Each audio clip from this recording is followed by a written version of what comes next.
Welcome to another episode of the International News Wrap, your go-to source for global updates, presented exclusively by Oneindia.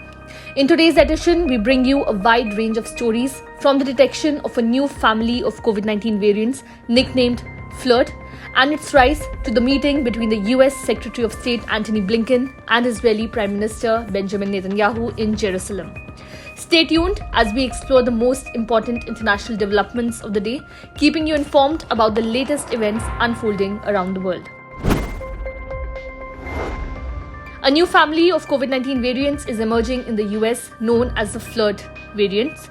These variants stem from the Omicron lineage, specifically derived from the JN.1 variant, which previously led to a surge in cases at the beginning of the year. The nomenclature of the FLiRT variants is based on the technical names of their mutations, incorporating letters such as F, L, R, and T. Among these variants, one in particular is causing rising concern, KP.2. According to data from the US Centers for Disease Control and Prevention, that is CDC, KP.2 accounted for approximately 25% of newly sequenced cases during the 2 weeks ending April 27th. However, other FLiRT variants like KP.1.1 have not yet become as widespread in the US. Researchers are actively studying and gathering more information on FLiRT variants. Dr. Eric Topol, Executive Vice President at Scripps Research, stated in an interview with Time that while the KP.2 variant is on the rise in the US, it is too early to determine whether it will lead to a major surge in cases in the coming months. Currently, the presence of COVID-19 viruses in US wastewater remains minimal, as reported by the CDC. Furthermore, hospitalizations and deaths have continued to steadily decline since their recent peaks in January. Globally, cases counts increased from early to mid-April but remain significantly low than they were a few months ago.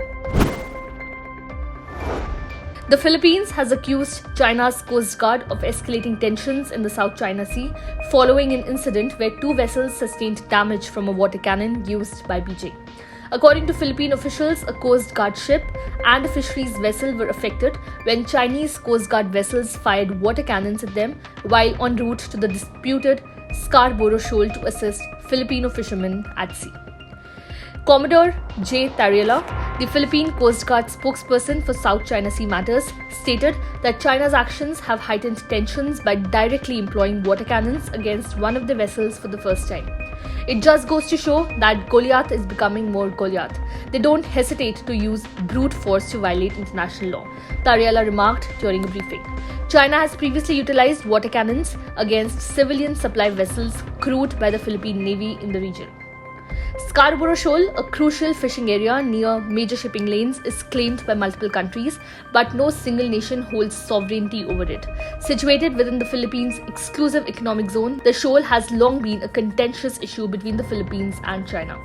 Tariela noted that while China's actions may not constitute an armed attack against a Philippine vessel, the increasing pressure from their water cannons has resulted in damage to their ships. Given the situation, the Philippines has a long-standing mutual defense treaty with the US, which has pledged an ironclad commitment to defend its ally against any armed attack on Filipino military and public vessels, including Coast Guard ships, throughout the South China Sea. On Wednesday, Russia's defense minister issued orders to increase weapons production and expedite deliveries for the ongoing war in Ukraine, following US President Joe Biden's approval of tens of billions of dollars in new military aid for Kyiv a week prior. The 2022 invasion of Ukraine by President Vladimir Putin initiated the most severe deterioration in relations between Russia and the West since the 1962 Cuban Missile Crisis, according to Russian and US diplomats. Biden signed a bill into law on April 24, allocating $61 billion in additional aid to Ukraine, including artillery, rocket systems, anti-tank munitions, and ammunition. Despite US support, Russia is making gradual advances at key points along the 1,000-kilometer front line, asserting that American arms will not hinder Moscow's victory. However, some Russian officials expressed concerns that US assistance could escalate the conflict. During a meeting with top military officials overseeing the special military operation in Ukraine, Defense Minister Sergei Shoigu emphasized the need to increase the volume, quantity and speed of arms production to sustain the offensive. Shoigu also highlighted directives to reduce production time and for repair units at various fronts to enhance efficiency. General Valery Gerasimov, head of the Russian General Staff and commander of the military campaign in Ukraine, provided Shoigu with a status report on ongoing operations. While both the West and Russia are intensifying their involvement in the conflict with substantial arms investment, the stage is set for a third year of relentless artillery and drone battles, marking the deadliest conflict in Europe since World War II. Despite controlling approximately 18% of Ukraine, Russia continues to gain ground following Kyiv's unsuccessful 2023 counteroffensive against entrenched Russian troops behind extensive minefields.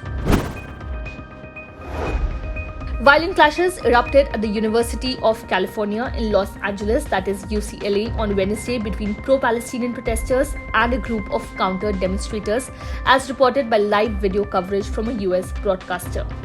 The UCLA student newspaper Daily Bruin detailed that supporters of Israel attempted to dismantle a pro-Palestinian protest encampment on the campus. Police were called to the scene following a request for support from UCLA Chancellor Jean Block, according to Zach Seidel, Los Angeles Deputy Mayor of Communications, as reported by X. The October 7 attack on southern Israel by Hamas militants from Gaza and the ensuing Israeli offensive on the Palestinian enclave have unleashed the biggest outpouring of US student activism since the anti-racism protests of 2020.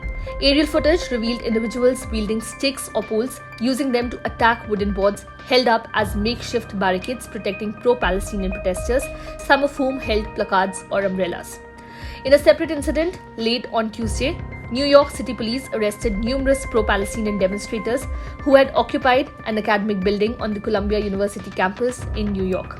The police also dismantled a protest encampment that the Ivy League school had been attempting to remove for nearly 2 weeks. Tensions on US college campuses have risen since Hamas's October 7 attack, when militants killed about 1,200 people and took more than 200 hostages. Israel's retaliatory assault on Gaza has killed more than 34,000 people, according to its health ministry. Reports of anti-Semitic acts have surged across America and particularly on college campuses since October 7. US Secretary of State Antony Blinken met Israeli Prime Minister Benjamin Netanyahu on Wednesday, pushing to get more aid into Gaza while urging Hamas to accept a deal that would halt fighting and bring some hostages home from the enclave. Israel is the final stop on the top US diplomat's Middle East tour, his 7th visit to the region, which was plunged into conflict on October 7 when Hamas attacked southern Israel. Illustrating the trip's humanitarian focus, Blinken will visit Ashdod port in the south, which has recently started receiving aid for Gaza. He will ask Israel's government to take a set of specific steps to facilitate aid to Gaza, where nearly half of the population is suffering catastrophic hunger. During a meeting with Netanyahu in Jerusalem lasting about 2.5 hours, Blinken noted improvement in delivering aid and reiterated the importance of accelerating and sustaining the improvement, State Department spokesperson Matthew Miller said. The US is Israel's main diplomatic supporter and weapons supplier. Blinken's check-in with Netanyahu on aid comes about a month after US President Joe Biden issued a stark warning that Washington's policy could shift if Israel fails to take steps to address civilian harm, humanitarian suffering, and the safety of aid workers. Blinken also reiterated the US position that Hamas, a Palestinian Islamist group widely proscribed in the West, was standing in the way of a ceasefire, Miller said. The US diplomat has urged Hamas to accept an extraordinarily generous truce deal proposed by Egyptian mediators, which would see 33 hostages released in exchange for a larger number of Palestinian prisoners and a halt to the fighting, with the possibility of further steps towards a comprehensive deal later. A senior official for Hamas said that the group was still studying the proposed deal but accused Blinken of failing to respect both sides and described Israel as the real obstacle. Thank you for joining us on the International News Wrap. Stay tuned for more episodes.